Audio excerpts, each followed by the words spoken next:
नमस्कार बंधुरा आमी डोना रिगालिज लाइफ किचेन चैनल निये तोमादेर सामने एसेछि। तोमादेरके आमी देखाच्छि दुटो सेদ্ধ आलू और तीनटे डिम। এই দুটো সেদ্ধ আলু আর তিনটে ডিম দিয়েই দারুণ একটা রেসিপি তৈরি হয়ে যাবে, যা কিনা বাড়ির সকলে খেতে পারবে। চলো তাহলে কথা না বাড়িয়ে ঝটপট রেসিপি শুরু করে দিই।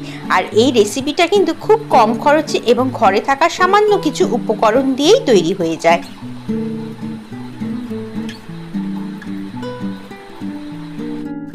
ডিম তিনটেকে আমি বাটির মধ্যে নিয়ে নিয়েছি। এখন এর মধ্যে কিছু জিনিস দেব। প্রথমেই দিয়ে দিচ্ছি আমি দুটো কাঁচা লঙ্কা কুচি আর একটা ছোট সাইজের পেঁয়াজকে আমি কুচিয়ে রেখেছি, সেই পেঁয়াজ কুচোটা। আর দিলাম যে দুটো আলু সেদ্ধ নিয়েছিলাম, সেই দুটোকে আমি গ্রেটারে গ্রেট করে নিয়েছিলাম, সেই আলু সেদ্ধটা দিয়ে দিলাম এর মধ্যে।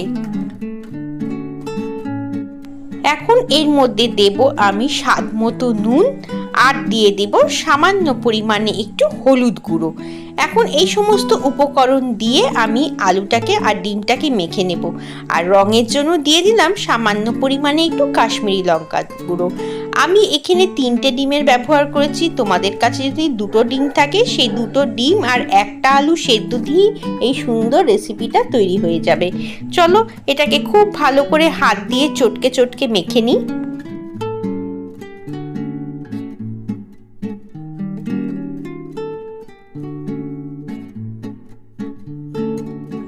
ডিম আর আলুটাকে আমি খুব ভালো করে মেখে নিয়েছি। এখন এটাকে 5 মিনিটের জন্য একটা সাইডে রেখে দেব। অপরদিকে আমি বাটির মধ্যে মশলা তৈরি করব। তার জন্য প্রথমে দিয়ে দিচ্ছি হলুদ গুঁড়ো, তারপরে দিচ্ছি রঙের জন্য কাশ্মীরি লঙ্কার গুঁড়ো, সামান্য পরিমাণে চিনি, স্বাদ মতো নুন, হাফ চামচের মতো দিচ্ছি ধনে গুঁড়ো, 1/4 চামচের মতো দিচ্ছি জিরে গুঁড়ো। এখন এই সমস্ত মশলাগুলোকে আমরা জল দিয়ে একটু গুলে রাখবো। রান্নার আগে যদি এইভাবে মশলাগুলোকে গুলে রাখো তাহলে কিন্তু খুবই ভালো হয়।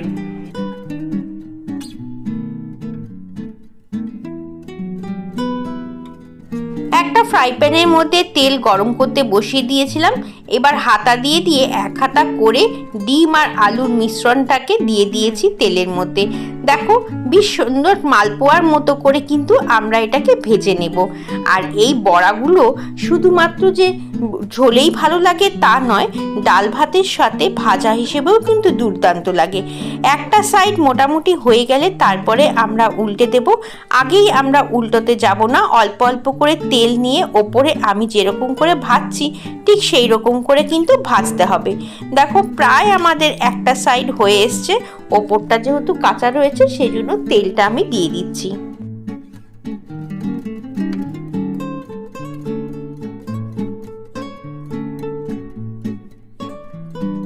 বড়াগুলোকে উল্টে দিয়েছি। এই পিঠটা কিন্তু হয়ে গেছে।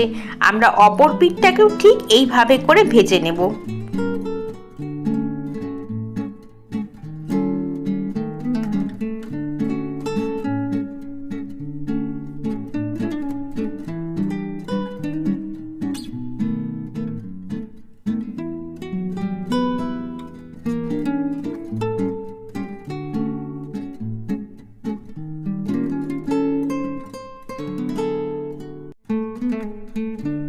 প্রথম ব্যাচের সমস্ত বড়াগুলো ভাজা হয়ে গেছে।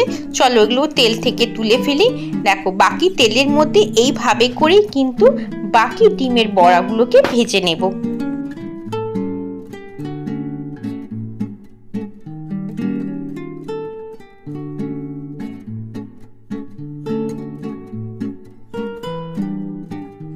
দেখো সেকেন্ড ব্যাচের বড়াগুলো আমার একেবারেই ভাজা হয়ে গেছে।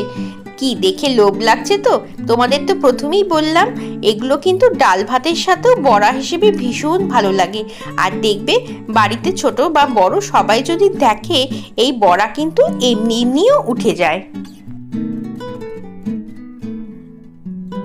দেখো কি লোভনীয় লাগছে। সমস্ত বড়া ভাজা হয়ে গেছে। এখন যে বাকি তেলটা আছে তার মধ্যেই রান্নাটা হয়ে যাবে। গরম তেলের মধ্যে ফোড়ন হিসেবে আমি একটা শুকনো লঙ্কা আর দুটো তেজপাতা দিয়ে দিলাম। তেজপাতা আর শুকনো লঙ্কা থেকে বেশ সুন্দর গন্ধ বেরোলে তবে আমি দিয়ে দিচ্ছি এর মধ্যে হাফ চামচের মতো গোটা জিরে।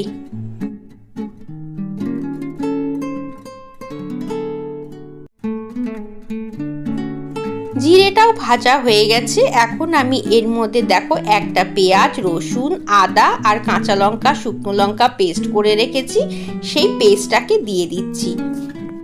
আদা রসুন পেঁয়াজের পেস্টটা দেওয়ার আগে আমি সামান্য পরিমাণে একটু চিনি দিয়ে দিলাম, তাতে ঝোলের কালারটা বেশ সুন্দর আসবে। এখন দিয়ে দিলাম পেঁয়াজ বাটা, আদা বাটা, রসুন বাটা, কাঁচা লঙ্কা আর শুকনো লঙ্কা বাটা। এখন এগুলোকে খুব ভালো করে আমরা ভেজে নেব, যতক্ষণ না এই মশলাগুলোর কাঁচা গন্ধ দূর হচ্ছে, কালার চেঞ্জ হচ্ছে, ততক্ষণ কিন্তু ভাজতে হবে।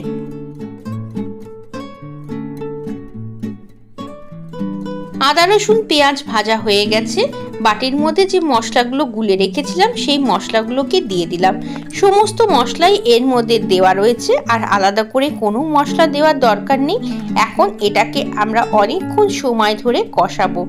কষানোটা যত ভালো হবে ততই কিন্তু রান্নার টেস্ট ভালো হবে। মশলাটা খুব সুন্দর করে কষিয়ে নিয়েছি, কালারটাও চেঞ্জ হয়ে গেছে। এখন এর মধ্যে আমি 2 চামচের মতো টক দই দিয়ে দিলাম। টক দই দেওয়ার সময় গ্যাসের ফ্লেমটা একেবারেই কম থাকবে। টক দইটাকে খুব ভালো করে মিশিয়ে নেব। এটাকেও কিন্তু খুব সুন্দর করে মশলার সাথে কষাতে হবে। দেখো কষাতে কষাতে বেশ সুন্দর কালারটাও কিন্তু চেঞ্জ হয়ে যাবে। মশলা থেকে তেল ছাড়া ছাড়া হয়ে এসছে। এখন আমি যেই মশলার বাটিটার মধ্যে মশলাটা গুলিয়েছিলাম তার মধ্যে সামান্য পরিমাণে একটু জল দিয়ে আমি এই জলটাকে দিয়ে দিচ্ছি মশলার মধ্যে। আর যে জলটা আমি ব্যবহার করলাম সেটা গরম জল। চলো এখন এটাকে আমরা কিছুক্ষণ সময়ের জন্য ঢাকা দিয়ে রেখে দেব।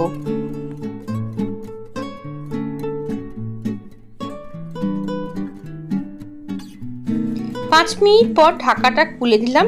তোমরা দেখতেই পাচ্ছ বেশ সুন্দর তেল ভাসা ভাসা হয়ে এসছে। এখন এটা কিন্তু প্রায় কষে এসছে, তবে আমি আরেকটুক্ষণ সময় ধরে কষাবো। একটু নাড়াচাড়া করে দিলাম যাতে তলা থেকে ধরে না যায়। আবার 2 থেকে 3 মিনিটের জন্য ঢাকা দিয়ে রাখবো। এবার ফাইনালি আমার মশলাটা ভালো করে কষে গেছে। মশলার পরিমাণটাও অনেকটা কমে গেছে আর সুন্দর একটা গন্ধ বেরোচ্ছে। যখন এই পর্যায়ে মশলাটা কষানো হয়ে যাবে তখন জানবে তোমাদের মশলা কষানো শেষ হয়ে গেছে। এখন আমি এর মধ্যে গরম জল দিয়ে দিচ্ছি ঝোলের জন্য। আমি 2 কাপের মতো জল দিলাম, আর খুব বেশি বড়া যেহেতু নেই তাই জন্য কিন্তু ঝোলের পরিমাণটা কম আছে। তবে একটু বুঝে শুনে ঝোলটা দিতে হবে, কারণ বড়া কিন্তু কিছুটা হলেও ঝোল টেনে নেবে। যেহেতু গরম জল ব্যবহার করেছি দেখো সঙ্গে সঙ্গে ফুটতেও শুরু করে দিয়েছে। আর গরম জল দিলে আমাদের রান্নাটাও কিন্তু বেশ তাড়াতাড়ি হয়ে যায়। এখন এর মধ্যে আমি দিয়ে দিচ্ছি 2 চামচের মতো গরম মশলার গুঁড়ো। আমি কিন্তু হাফ চামচ করে 2 বার দিলাম।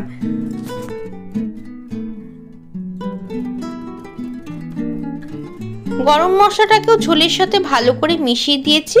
আমি এখন বড়াগুলোকে দিয়ে দিলাম। বড়াগুলোর ভেতরেও ঝোল ঢোকাটা জরুরি, সেজন্য বড়াগুলো দিয়ে আমি এটাকে ঢাকা দিয়ে অন্তত 4 থেকে 5 মিনিটের জন্য ফুটতে দেব। 4-5 মিনিট রান্না হলেই আমাদের একেবারেই শেষ পর্যায়ে চলে আসবো রান্নার।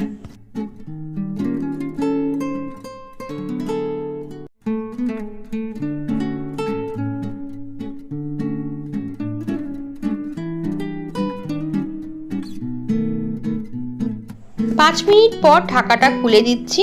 দেখো রান্নাটা একেবারেই শেষ পর্যায়ে এসে গেছে, আর রান্নাটা থেকে খুব সুন্দর একটা গন্ধ বেরোচ্ছে। এর মধ্যে আর কিছু করার নেই, সমস্ত কিছু দেওয়া হয়ে গেছে। এখন শুধুমাত্র আমি এর মধ্যে ঘি দেব। ঘিটা তোমাদের ব্যক্তিগত পছন্দ, যদি না খেতে চাও তাহলে অবশ্যই স্কিপ করতে পারো। আর যদি ঘরে ধনেপাতা থাকে সেটাও কিন্তু তোমরা এর মধ্যে অ্যাড করতে পারো। দেখো এখন এটাকে 5 মিনিটের জন্য স্ট্যান্ডিংয়ে রেখে আমি এটাকে গরম গরম পরিবেশন করে দেব। এই অনবদ্য স্বাদে ডিমের বড়ার ঝোলটা একেবারেই তৈরি হয়ে গেছে। কি দেখে লোভ লাগছে তো। এই রেসিপিটা গরম গরম ভাত, পরোটা, রুটি সমস্ত কিছুর সাথে কিন্তু খুব ভালো যায়। আর তোমরা যদি একটু ঝোল কম রাখতে চাও তাহলে এটাকে আরেকটু শুকিয়ে নিতে পারো। কি কেমন লাগলো আজকে রেসিপি? যদি ভালো লাগে অবশ্যই লাইক, কমেন্ট, শেয়ার করো। নতুন বন্ধু হয়ে থাকলে বা আজকেই প্রথম চ্যানেলটাকে দেখলে অবশ্যই সাবস্ক্রাইব করে নিও। আবার আসবো অন্যদিন অন্য একটা সুন্দর কোনো ভিডিও নিয়ে। ততক্ষণ তোমরা সবাই ভালো থেকো এবং সবাইকে টাটা।